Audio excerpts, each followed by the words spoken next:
Bonjour tout le monde, c'est Séverine, vertigedeMaVie.com. J'espère que vous allez bien. Moi aussi, aujourd'hui, j'ai envie de vous parler un petit peu des efforts qu'on doit fournir chaque jour pour se sortir de l'agoraphobie.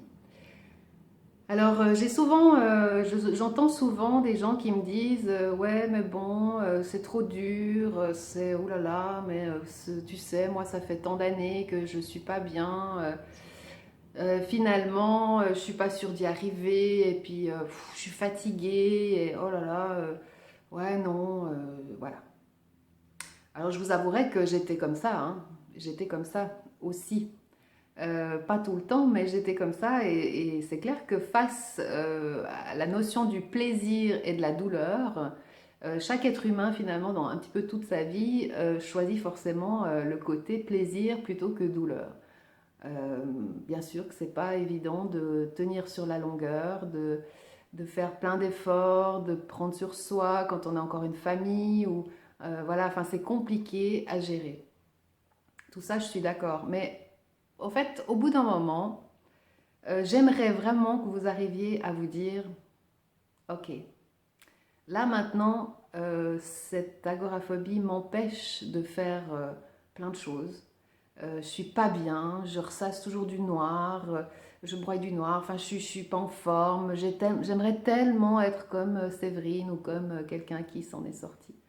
Alors, vous pouvez, c'est ça que vous n'avez pas compris et que j'avais pas compris, c'est que finalement on peut, tout est possible.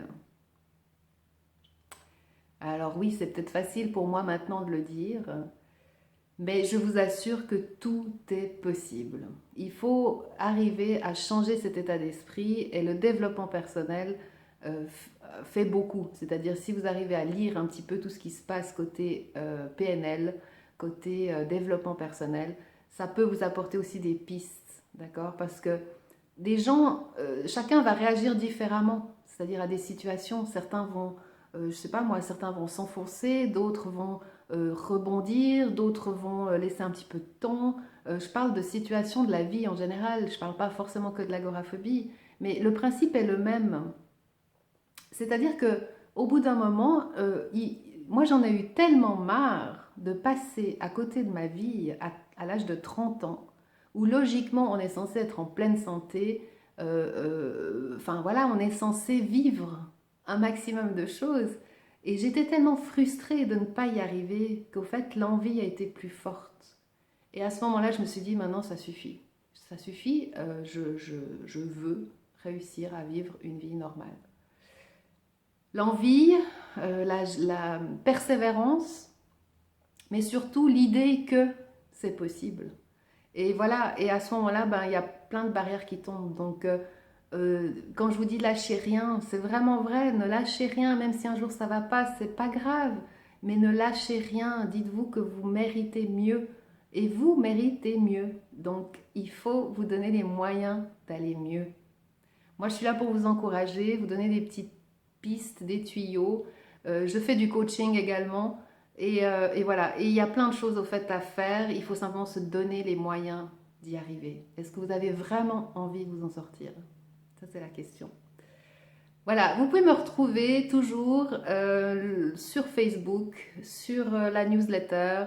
Vous recevrez plein de vidéos, des informations, des prochains webinaires.